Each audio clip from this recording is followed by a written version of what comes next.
Shalom, selamat pagi anak-anak SMP Kristen 1 Purwokerto dan Bapak Ibu guru sekalian dan para penonton lainnya yang boleh mendengarkan dan melihat video ini. Kiranya video renungan ini boleh memberkati kita semua dan boleh menjadi pegangan dalam setiap kehidupan kita melalui firman Tuhan. Hari ini firman Tuhan atau renungan pagi dengan tema pelayanan perdamaian dari 2 Korintus 5 ayat yang ke-17 hingga yang ke-21. Anak-anakku sekalian dan yang lainnya bisa membuka Alkitab kalian dalam 2 Korintus 5 ayat yang ke-17 hingga yang ke-21. Kita akan bersama-sama mendengarkan nats tema kita pada pagi hari ini, yakni 2 Korintus 5 ayat yang ke-17. Jadi siapa yang ada di dalam Kristus, ia adalah ciptaan baru. Yang lama sudah berlalu, sesungguhnya yang baru sudah datang. Ada sebuah cerita, yakni dari Linor Abigail, sempat mengalami kekerasan seksual dan trauma berat selama sekitar 7 minggu sebelum ia meraih gelar Miss World 1998. Dia adalah salah satu peserta audisi dari Miss World 1998. Kekuatannya untuk terus maju dalam mengikuti kompetisi dalam sebuah kontes kecantikan dunia tersebut datang dari seorang ibu kandungnya. Sang ibu terus mendorongnya untuk tidak takut dan melaporkan kepada pihak berwajib atas kejadian yang ia terima. Inspirasi sang ibu telah mendorong Abigail untuk melakukan hal yang sama terhadap perempuan-perempuan lainnya yang mengalami kekerasan, mengalami hal serupa dengannya. Ia memberikan pendampingan hukum dan menguatkan para perempuan-perempuan lainnya. Kisah hidup Linor Abigail ini kemudian didokumentasikan dalam sebuah film berjudul Brave Miss World. Pengalaman Abigail di atas juga tampaknya mirip dengan pengalaman Rasul Paulus saat itu. Ia juga merasa telah dikuatkan oleh Allah, Bapa dari segala bapa. Paulus dahulu disebut musuh Allah karena ketidakpercayaannya kepada Allah.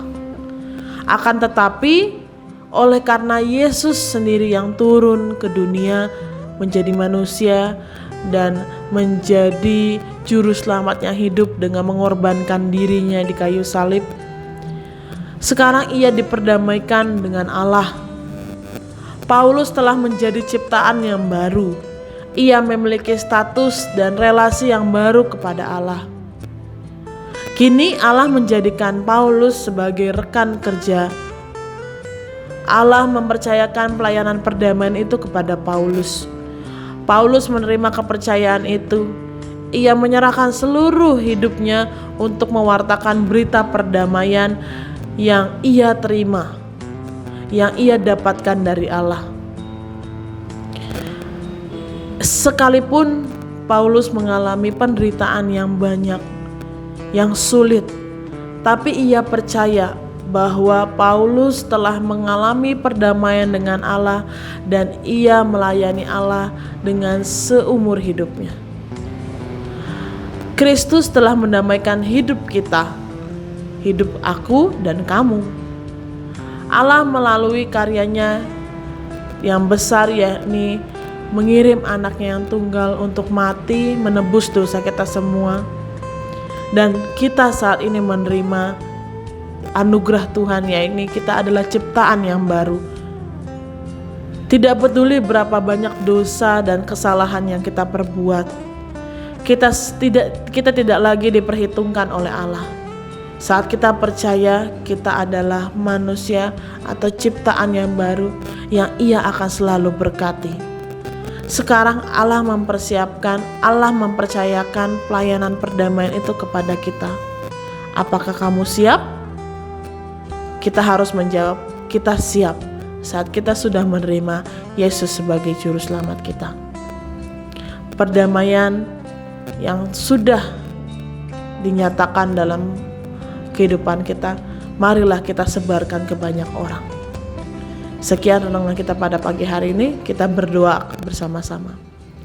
Tuhan, terima kasih kami boleh mendengar renungan yang indah, bagaimana Paulus, bagaimana tokoh-tokoh lainnya yang sudah diperdamaikan. Biarlah kami boleh merasakan damai sukacita selalu saat kami bergumul kepada Engkau, saat kami boleh bersama-sama berjalan bersama dengan Engkau ya Yesus. Kami mau hidup kami mau sepenuh waktu kami mau menyatakan Kristus dalam kehidupan kami, seperti Paulus yang boleh menjadi teladan kami, bagaimana dia mau menderita, mau berdamai dengan Engkau. Terima kasih Tuhan Yesus, kami bersyukur untuk setiap berkat Tuhan. Kami mau menjalani hari-hari kami dengan sukacita dan damai sejahtera. Terima kasih ya Bapa, di dalam nama Tuhan Yesus kami ucap syukur dan berdoa. Amin. Selamat pagi, Tuhan Yesus memberkati.